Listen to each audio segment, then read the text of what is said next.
When it comes to sending money internationally, two popular options you might consider are Remitly and LemFi.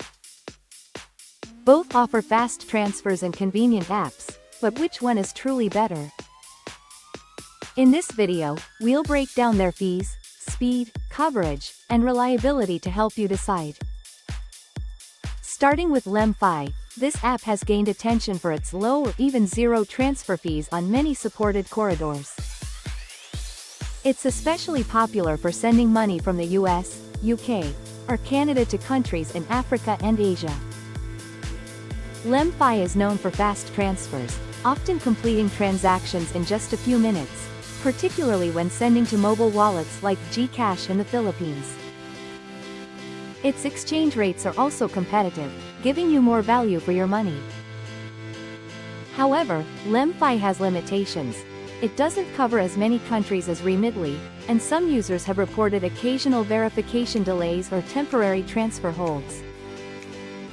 On the other hand, Remitly is one of the most trusted global remittance platforms, serving over 100 countries. Its strength lies in flexibility.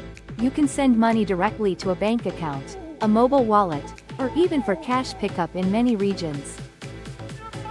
Remitly also offers two speed options: Express, which delivers funds within minutes, and Economy, which is slower but more affordable. While Remitly is reliable and widely used, its fees and exchange rate markups can be higher compared to LemFi, especially for express transfers. So, which service is better? If your priority is fast, low-cost transfers to supported countries, LemFi is an excellent choice. But if you need broader coverage, multiple payout options, and a more established network, Remitly is likely the safer and more versatile option. In the end, the best choice depends on what matters most to you: speed, cost, or convenience. If this video helped you understand the differences between Remitly and LemFi, don't forget to like, subscribe, and hit the notification bell for more helpful guides on money transfer services. Thanks for watching.